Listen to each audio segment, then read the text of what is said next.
Alors, dossier numéro 2, rapporteur Anne Castel.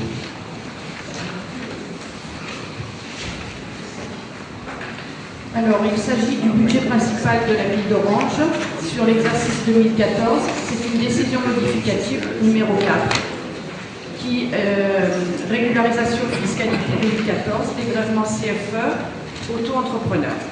Donc l'obligation faite aux auto-entrepreneurs d'être assujettis à la CFE à partir de 2013 s'accompagne de règles de transition prenant notamment en compte la date de création de l'entreprise. L'État qui a mis en place ces dégrèvements en demande le remboursement pour moitié aux communes concernées. Ainsi, au titre de la CFE 2013, mais régularisée sur notre fiscalité 2014, nous devons reverser à l'État la somme de 31 000 €. Il est donc demandé au Conseil municipal de bien vouloir approuver les modifications budgétaires énoncées ci-dessus et d'autoriser Monsieur le député maire ou l'adjointe déléguée à signer tout document afférent à ce dossier. Madame Autant ? Oui, bon, moi je voudrais faire une petite intervention sur ce sujet pour revenir sur la CFE. Donc là, il y a une mesure d'État que vous respectez, rien à dire. Par contre, moi je reviens sur le sketch de la CFE qui a été long et qui continue d'ailleurs d'être étiré à peu près dans tous les sens. Et je reprends simplement des choses qui ont été notées dans un document que tout le monde connaît, qui nous a été remis, je crois que c'était dans le courant de l'été 2014. Donc vous entendez ici, on l'entend partout, devant les médias, que le développement économique n'est pas de la compétence de la mairie d'Orange. Je lis. Orange a donc dû transférer à la CCPRO un certain nombre de ses compétences propres, dont deux très importantes. Le développement économique financé par la cotisation foncière des entreprises, la CFE, et les ordures ménagères, en récupérant deux compétences d'Orange, la CCPRO, tatati, tatata. Donc, où l'on voit qu'effectivement, cet argent qui est pris sur le dos des entreprises sert au développement économique, et c'est bien pour cela que cette taxe a été mise en place. Donc, depuis, on sait aujourd'hui que le développement économique de la ville d'Orange plonge de manière désastreuse. Donc, cet argent qui est pris aux entreprises orangeoises est finalement détourné, parce que, alors, pas à des fins personnelles, bien sûr, puisque on le pose en partie sur un compte où il se dévalorise. Donc moi, je voudrais savoir pourquoi il y a cette schizophrénie entre deux discours. D'un côté, on dit on nous prend une compétence qui nous est propre, de l'argent qui doit nous revenir. Moi, je préfère mettre de l'argent dans entrepreneur. Il n'y en a pas beaucoup ici. Donc je préfère que mon argent serve au développement économique, parce que c'est la vivacité d'un territoire. Et puis de l'autre côté, on a quelqu'un qui nous dit moi, le chômage et le développement économique, c'est pas mon sujet. Je reviens également au dossier de tout à l'heure, c'est 130 000 € que la région a donné à la zone. Par contre, on paie toujours en retard la zone. Vous savez pourquoi? Parce qu'ils ne donnent jamais des comptes corrects et qui soient vérifiables. Autre chose, concernant la subvention que toucherait le volley club à l'Unionnais, ce sont les opérations sociales qui sont soutenues par la région. Le travail qui est fait au niveau social. Et lorsqu'il est vérifié, lorsqu'il est effectivement réalisé sur le territoire, on paie. Merci Madame Autant. Moi, je ne reviendrai pas sur la zone ni sur les associations. Vous avez pas raison. le but de la délibération. Une petite seconde, je vous donne la parole après. Mais je voudrais quand même vous dire, Madame Autant, que vous avez quand même délocalisé vos entreprises à Avignon en zone franche. Donc les donneurs de leçons. C'est personnel. Oui, mais Comme les contrats avec la région, c'est personnel. Moi, j'ai une entreprise. Comme la clim du Camargue. Moi, j'emploie du monde. Moi, je suis arrivée. Pour que je la crée, je le fais. Ici, il n'y a pas beaucoup de monde. Grâce au collège de la région, grâce au lycée de la Je région, travaille, moi, grâce au et je lycée ne de la traite région, pas. sur le lycée de la Ce région. n'est pas la République qui me nourrit, c'est mon travail. Ah, vous voulez voir votre contrat? vous n'êtes pas la seule à avoir Les lycées, La famille les mairies de mon père, socialistes, allez-y. c'est dans son assiette qu'on a tous les jours. Je voulais juste poser une question, puisque donc effectivement c'est une délibération que j'ai votée, mais puisqu'on discute compétences économiques, sur les terrains de la Légion, je voulais poser une question parce qu'en fait, je ne siège pas à la CCPRO, donc peut-être que vous pouvez me renseigner, monsieur le maire, mais il y a plusieurs entreprises de logistique qui souhaitent s'installer dans le Vaucluse. Donc, il serait intéressant et profitable pour les Orangeois que ces entreprises puissent avoir des offres intéressantes pour s'installer à Orange, surtout que je suis convaincue que la situation de ces terrains est un véritable atout pour relancer l'économie de la ville. Donc, je voulais savoir où vous en êtes avec la CCPRO dans le démarchage d'entreprises qui pourraient s'installer sur Orange.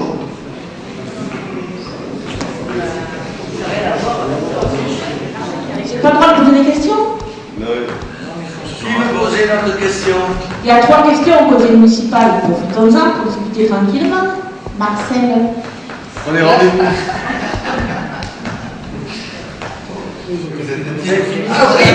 Passe au vote. Qui est contre? Qui s'abstient? Bon, alors, la question du développement économique. Je le répète, le développement économique, la ville n'a aucun poids là-dessus. Cette compétence, elle est fictive. Que administrativement, on la délègue parce qu'on est obligé de la déléguer, mais je vous rassure, en matière, oui, double zéro, en matière de développement économique, l'Interco, elle fera pas mieux, parce qu'on ne peut pas faire du développement économique si l'État continue de détruire les entreprises par la politique que l'État mène. Et ça, vous pouvez tourner le problème comme vous voulez, c'est à la marge.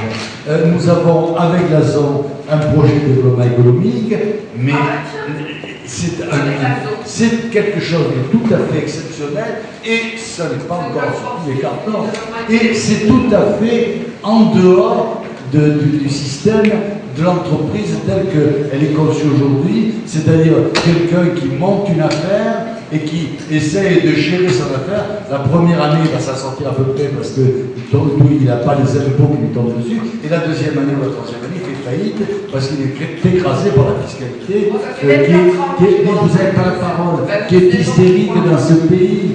On voit 68 000 entreprises ont fait faillite en 2014. 68 000. 1 million, il va y avoir, on est à 5 millions de chômeurs, il nous a annoncé 114 000 chômeurs de plus en 2015. C'est les économistes qui l'ont. Alors vous pouvez délirer, vous pouvez faire ce que vous voulez, vous pouvez faire toutes les singeries, que vous voulez, tant que l'État ne change pas de politique, eh bien les entreprises ne pourront pas se développer, et la seule chose qu'on partagera, c'est le chômage. Donc, dans un contexte hystérique comme ça, qui correspond bien à votre tempérament, eh bien, il est bien évident que prétendre faire de développement économique, c'est se gratter la tête en pensant qu'il va pousser un champignon. Tout ça n'est pas sérieux. Donc, on délègue bien volontiers à la CCPRO, mais je l'ai dit très sincèrement, au maire de Courthézon, qui tiennent tout à fait à son espace la Grange Blanche, je lui ai dit, tu sais, moi je le vois bien volontiers, mais c'est pas demain, les entreprises vont s'installer à la Grange Blanche. Comme je vous dis, et comme je vous répète souvent, il y a 30 hectares de développement économique qui attendent la pollen. Ils attendent depuis 7 ans maintenant, et ils n'ont pas fini d'attendre. Mais, par contre, on a fait un hôtel, l'Interco de Molène a fait un hôtel d'insertion qui va coûter la peau des fesses et qui n'amènera aucune entreprise. La chauffardise, ça limite et ça a un coût. Et ça a un coût qui ruine les entreprises. Alors après, on est revenu sur la zone. Donc, je ne vais pas reprendre sur la zone, on n'arrête pas de sur le maire, elle parle encore. Elle est incapable de laisser la parole à quelqu'un. Le témoin de la Légion. D'abord, il y a très peu de terrain. La Légion va nous laisser très peu de terrain parce que l'occupation de la Légion par l'armée de l'air occupe pratiquement tous les terrains disponibles.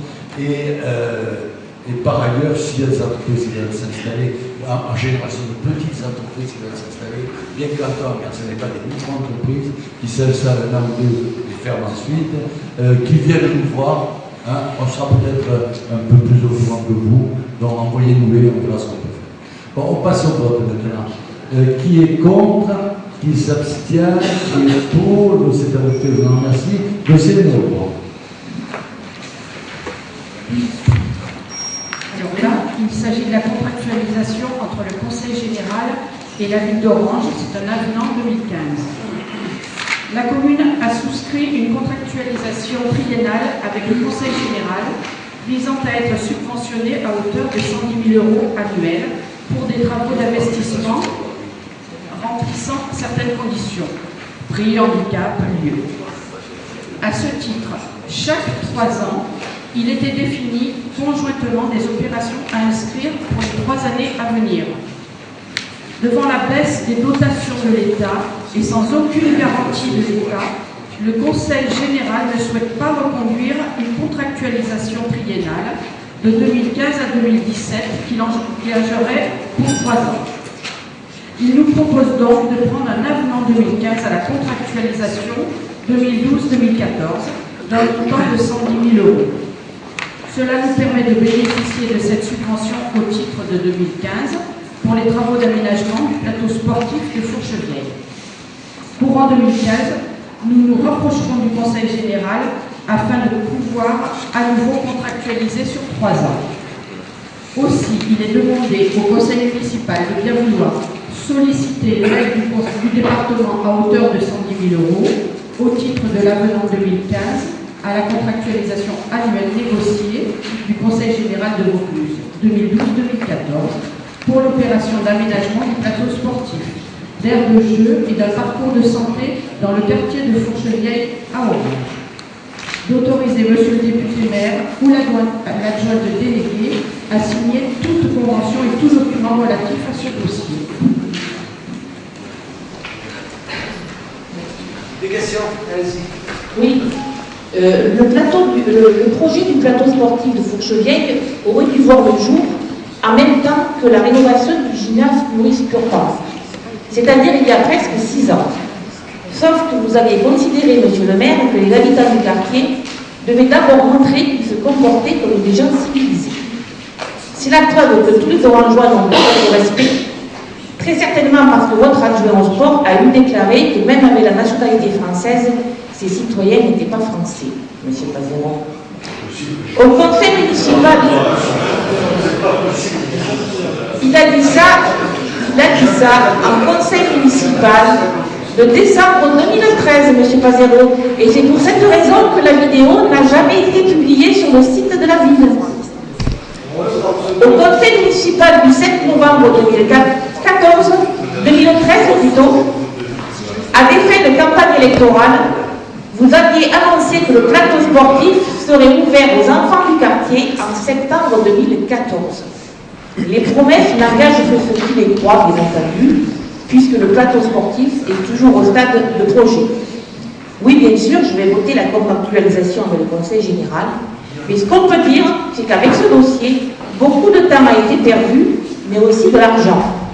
Le projet du plateau sportif à Fourchevieille, avec ses terres de jeu, sa piste d'athlétisme, son parcours de santé, aurait pu être financé par les crédits politiques de la ville, auxquels, monsieur le maire, vous avez renoncé il y a 14 ans en rompant le contrat avec l'État.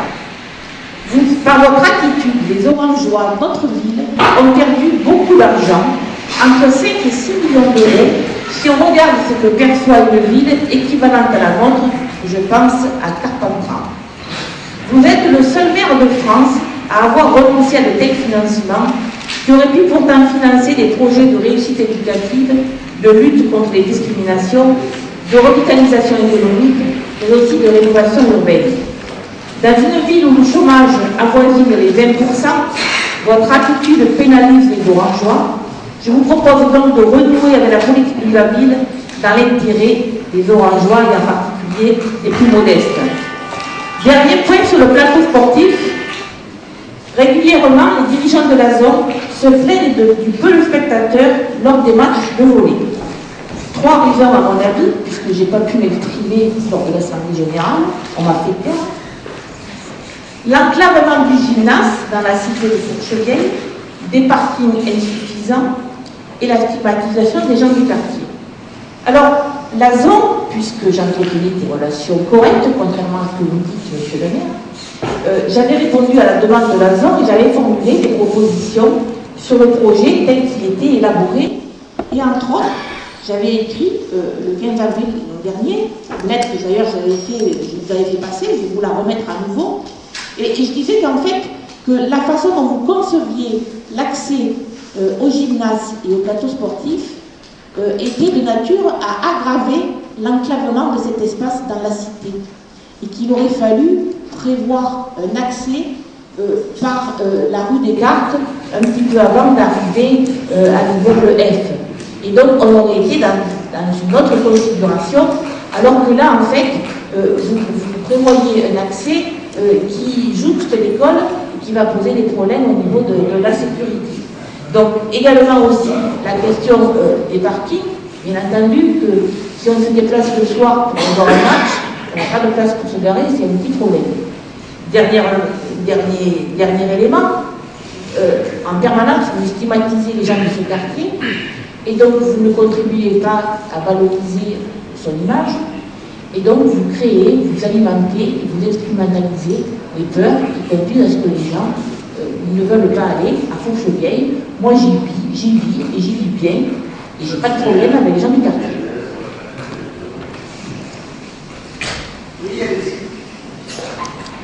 Donc je note que la délibération qui a été lue, Madame Crespo, est différente. J'aimerais bien avoir la teneur. Je rejoins tout à fait ce que vient de dire Fabienne. Le plateau sportif de Fourchevieille, c'est votre Arlésienne. Ce sujet est présent depuis de très nombreuses années dans les délibérations, tel au conseil municipal du 15 avril 2009, création d'un plateau sportif du gymnase de Fourchevieille, c'était la délibération numéro 8. Vous dites lors de vos vœux, soyez plus qu'ailleurs les jeunes sportifs. Or, je témoigne, l'ensemble des équipements sportifs ont été bien malmenés, mal aimés depuis 20 ans. Aujourd'hui, vous avez, suite à nos pressions, nos photos, vous avez attaqué la réhabilitation complète du stade Costa, parce qu'il était devenu dangereux d'y pratiquer du sport. Cet équipement qui a accueilli les championnats de France d'athlétisme en 1988, qui nous était envié à plusieurs dizaines de kilomètres à la ronde. J'ai connu des sportifs de Vaison qui venaient s'y entraîner. En 20 ans est devenu un danger et l'image même de ce qu'il ne faut pas faire lorsqu'on est un bon gestionnaire soucieux du bien public, du bien commun. À côté de Costa, un gymnase, construit en 1972, vous ne lui avez pas apporté plus de soins. Les photos sur les revues municipales de l'époque, lors de l'inauguration, en témoignent. En dehors de quelques peintures de façade, les revêtements des sols sont d'origine. Les dalles du faux plafond, enfin celles qui restent, parce que je ne sais pas si vous y êtes allés, ces dalles, il en reste moins d'une sur deux. Et sur certaines, même pendouilles. D'autres s'accumulent dans un coin du gymnase. Ces dalles se décrochent et s'entassent dans un coin. En 20 ans, je serais bien curieuse de connaître la somme que vous avez investie dans ce gymnase en travaux autres que de l'entretien ordinaire, des robinetteries et de quelques peintures maison dans les vestiaires à l'an passé. D'autre part, comme si le manque d'entretien structurel ne suffisait pas, nos enfants s'entraînent dans la crasse, de locaux poussiéreux à peine nettoyés. Nos enfants et sportifs des associations utilisent du matériel qui part en lambeaux, parfois inutilisable. J'ai des photos d'ailleurs. Et moi aussi, j'adorerais, monsieur le maire, faire un diaporama rétrospectif sur l'état de ces structures au bout de 20 ans de votre gouvernance. Je vous l'accorde. J'ai bien entendu dans vos discours de début d'année la programmation, enfin, de la rénovation des gymnases de la ville. Mais un détail ne m'a pas échappé. Cela se fera sur du long terme. Vu l'avancement du plateau sportif de Fourchevieille, on peut se faire du souci. Je ne sais pas combien de mandats il vous fera pour en venir à bout. Trêve de plaisanterie. Pouvez-vous nous donner un calendrier de ces rénovations? Pas du coup de peinture, de vraies rénovations. Dans le même temps, puisque la crasse s'est invitée plus particulièrement dans ces lieux durant ces 2 dernières années, nous vous demandons de programmer un exceptionnel nettoyage en profondeur des surfaces dans tous les gymnases de la ville. Merci pour nos enfants et nos sportifs. Enfin, revenons à nos moutons. En 2015, normalement à Fourchevieille, grâce à une 3e et laborieuse phase, un plateau sportif devrait voir le jour, enfin espérons-le. Les élus aimés ma ville vous demandent des équipements tels que ceux de Fourchevieille dans tous les quartiers, y compris sur la commune. En urgence à l'Aigle et à la Tour. La Tour où je vous rappelle que vous avez bâti un parking sur le terrain qui ne vous appartenait pas, un lieu et place d'équipements sportifs dédiés aux jeunes du quartier. Vous rénovez Costa, mais vous allez le clôturer, cet espace public sera inaccessible, réservé aux sportifs soit. Construisez donc un city-stade comme à Fourchevieille pour les jeunes. Construisez des city-stades dans tous les quartiers puisque vous clôturez les espaces sportifs. La ville en a les moyens. Faites-le pour le bien commun, en urgence à l'Aigle et à la Tour. Autre chose, je vous signale. Mais c'est intéressant ce qu'elle dit. Monsieur le maire, la censure est à la démocratie, ce qu'est l'emprisonnement à la dictature. La censure est à la démocratie, ce qu'est l'emprisonnement à la dictature. Je voudrais vous signaler une dernière chose. Les rampes du skatepark sont devenues dangereuses. Une fente de 40 cm sur 3 s'élargit. Vous attendez quoi, l'accident? Bravo, très belle intervention. Ça va être 30 secondes. Dans 30 secondes, juste pour vous faire remarquer, à vous qui dites, nos amis, on les soutient financièrement, raison, puisque je ne dis pas que vous dormez ensemble, mais vous êtes toujours ensemble. Mais, et nos ennemis, donc effectivement, on a tendance à ne pas les soutenir. Moi, ce que je remarque quand même, c'est que le Conseil régional et le Conseil général soutiennent les collectivités territoriales sans se poser de questions sur leur appartenance politique. Et ça, on le voit tous les jours. Ça, on le voit tous les jours. Donc, je vous parle des collectivités territoriales. Donc, nous avons des républicains et on a des gens comme vous. On imagine la France lorsqu'elle passe dans les mains de gens comme vous de quelques années. Bravo aux républicains. Madame Davigny, vous devez être candidate cantonale, je crois, parce qu'après un tel plébiscite, là, je pense que... Oui, tu laisseras y aller, Marie-Hélène, Oui. Je crois que nous n'avons pas de leçon à recevoir, je pense, de votre part. Depuis 20 ans que nous sommes aux affaires de la ville, nous avons fait suffisamment nos preuves pour remettre en état. Je rappellerai simplement... Et je vous demanderai simplement de revenir maintenant en arrière et de constater l'état des écoles, l'état des installations sportives, dans quel état elles étaient après 6 années de gestion socialiste. Okay. D'ailleurs, la preuve, la piste de Costa a été rénovée en 98. Donc, elle a été refaite en 98. Oui, parce qu'elle était déjà dans un très mauvais état. Voilà. Donc elle a été refaite et je crois que nous avons fait nos meilleurs efforts. C'est vrai que les gymnases ont vieilli. On travaille actuellement, je vais à la ville des deux, on travaille à l'élaboration d'un planning pluriannuel sur la réflexion des gymnases. Mais je pense que le tableau que vous avez dressé est quand même un peu exagéré. Et, okay. Je crois que la seule preuve, c'est les sportifs et les associations avec qui on travaille, la main dans la main. Et je crois que ces gens-là comprennent aussi que la ville fait ses meilleurs efforts. Okay. Alors moi je vais essayer de répondre à tout le monde. Alors, le retard de la réalisation du tableau sportif, c'est vrai, il y a du retard. Il y aura un retard de 1 an. Un retard de 1 an en France, c'est à peu près la norme. C'est vrai que nous avons mis On a fait cette opération par tranche. On l'avait dit dès le départ, on le faisait en 3 tranches, et on le faisait en 3 tranches pour participer à l'éducation des jeunes du quartier. Parce que c'est vrai qu'on voit des rénovations d'HLM être faites au jour J, et un mois plus tard, être à refaire parce que tout a été saboté. Et là, nous félicitons d'avoir pris des précautions, et nous félicitons les habitants de Fourchevieille d'avoir respecté les locaux et les sites. On les félicite. D'ailleurs, quand j'ai fait un discours pour le 50e anniversaire sur le site de Maurice Turpan, et j'ai félicité les jeunes justement de leur respect des locaux, parce que on commence par le respect des locaux, puis on finit quelquefois par le respect des gens, et c'est une très bonne chose. Donc on a de retard, mais on n'en prend pas. Ensuite, le contrat. Le contrat de ville, ce n'est pas nous qui l'avons cassé, c'est l'État.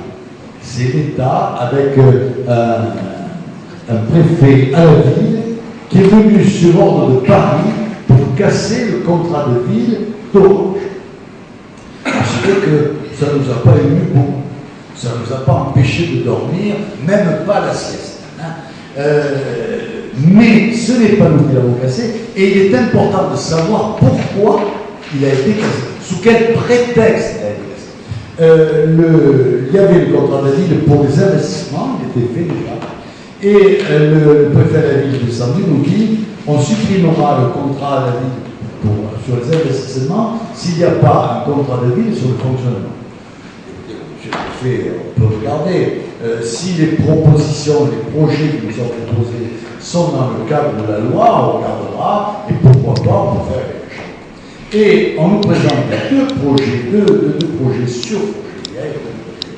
Un projet présenté par la communauté algérienne qui faisait de l'enfermement culturel algérien, et c'est moi qui ai la parole, puis c'est historique. Et ensuite, une association qui faisait l'enfermement culturel marocain, et je fais une lettre au préfet en disant c'est contraire à l'esprit de la loi, puisque les travaux du contrat de ville doivent être des travaux d'intégration et non pas des travaux d'enfermement culturel. Bon. Et il me répond, vous refusez le contrat de ville, non, et bien vous annulez le contrat de ville, si ça vous importe pas. Alors, vous me parlez qu'on appelle l'État. Non, pas l'État. Parce que l'État donne des aides, c'est vrai, mais il faut que la ville apporte, en règle générale, autant d'argent que ce que l'État met. Et elle met de l'argent pour du fonctionnement, c'est-à-dire pour payer des animateurs. Et il y en a deux célèbres d'animateurs de quartier.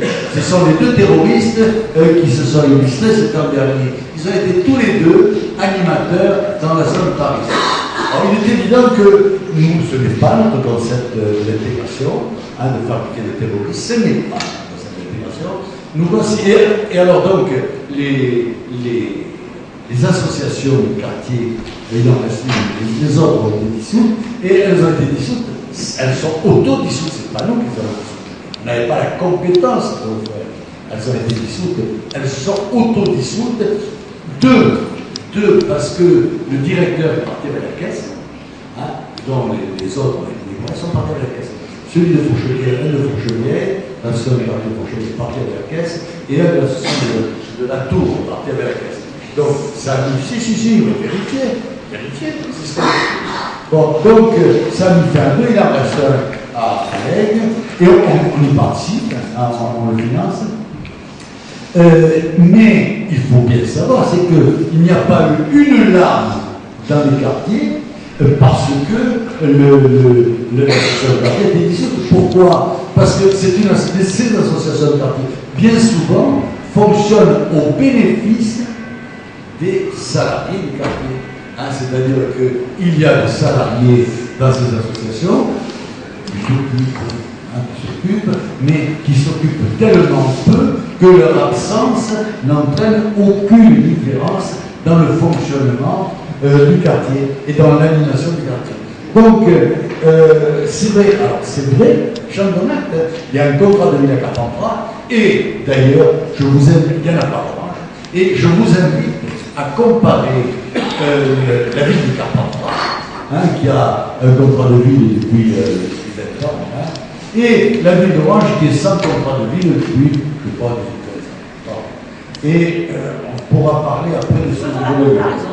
Ensuite, renoncer. Bon, je ne vois pas. Le chômage. Alors, soi-disant, ce travail dans les quartiers, le contrat de ville, serait, d'après si j'ai bien compris, serait un élément pour diminuer le nombre de chômeurs. C'est ça que vous voulez dire. Oui, il y a plusieurs finalités. Bon, eh bien, non, ça. Hormis les salariés, hormis les gens qui sont salariés par les collectivités, par l'État, qui eux, effectivement, en théorie au moins, ne sont des chômeurs, eh bien, ça ne crée aucun emploi. Ça ne crée aucun emploi. D'ailleurs, je n'ai pas à rougir du développement économique de Carpentras vis-à-vis du développement économique de l'Orange. Alors, après, pas de participants, ça non plus, je ne m'en rappelle plus. Alors, oui, sur le nombre, la source plaît qu'il y ait peu de participants. Et c'est vrai qu'on peut évoquer beaucoup de choses. Alors, vous avez évoqué les accès. Alors, ce qu'il faut savoir, c'est que la ville est propriétaire de certains terrains, mais l'office HLM est propriétaire d'autres terrains. Et que pour le moment, il n'y a pas d'entente entre l'office HLM qui est propriétaire et la ville. Mais il est vrai que s'il y avait une entente entre l'office HLM et la ville, on pourrait mettre en place quelque chose de plus cohérent. Et je vous dis très sereinement que je n'y suis pas du tout opposé. La stigmatisation du quartier, c'est pas moi qui stigmatise le quartier. Ce n'est pas moi, c'est le quartier qui s'est stigmatisé. Il y avait eu, Mme Galmar, vous le dira peut-être mieux que moi, il y a eu des rénovations récemment, je vous le passe. Le fonds Choquet, le Grand Delta Habitat, des rénovations avec toutes les nouvelles technologies dans les appartements. Et donc, il y avait 47 logements à distribuer. Alors, j'avais demandé aux responsables de gouvernement de participer pour au moins la moitié, de faire une mixité. Ils ont refusé. C'est le fond, je les ai contactés. En fait, c'est les propositions que vous avez faites pour les attributions de logement qui ont refusé d'être dans le quartier. Oui, madame. Alors, je vais vous expliquer pourquoi. Je vais vous expliquer pourquoi ils ont refusé. C'est pas une proposition d'attribution économique. Je ne veux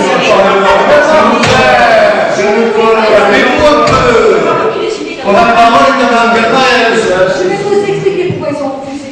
Parce que leur voiture a été détériorée quand ils allaient. Les pneus étaient crevés quand ils allaient visiter leur appartement.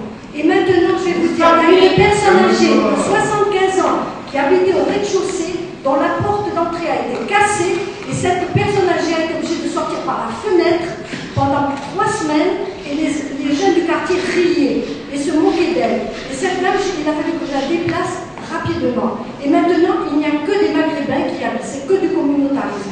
Les 47 logements sont habités par des Maghrébins. Oui, il y a des Français qui ne parlent pas les Français. On ne dit pas qu'ils sont pas français. Ils sont la carte d'identité. Elle a dit que les Européens étaient écartés. C'est pas normal. La mixité, c'est ensemble. Ensemble. Vous savez très bien que c'est ça, nous avons des Français, carte d'identité française qui ne parlent pas le français, qui ne veulent même pas aller au Britannique à apprendre le français. Et vous le savez très bien. Et quand vous êtes venu me voir il y a 1 an, en me disant je vais vous envoyer des jeunes parce que nous avons des offres d'emploi, il n'y en a pas un seul qui est venu de votre part. Pas un seul. Oui, vous m'avez dit, vous m'avez envoyé un courrier me disant que vous m'avez envoyé un courrier que je peux vous montrer en me disant que vous allez m'envoyer des jeunes pour consulter le tableau que nous avions. Rien, pas un seul est venu de votre part, pas un seul. Alors maintenant, je vais passer au stade Costa. Alors, la délibération concerne pas le stade Costa. mais je veux bien répondre à tout ça. Alors, il faut savoir que le stade Costa a été fait il y a un certain nombre d'années par l'équipe unie et avait vieilli effectivement. Mais elle se bouillit parce que le stade Costa était régulièrement envahi par des jeunes au moment où on n'aurait pas dû être là, qu'il y a eu des incendies, on a incendié matériel sur le stade Costa, et que tant qu'il y avait des événements comme celui-là, on ne pouvait pas même et seulement penser à la rénovation du stade Costa.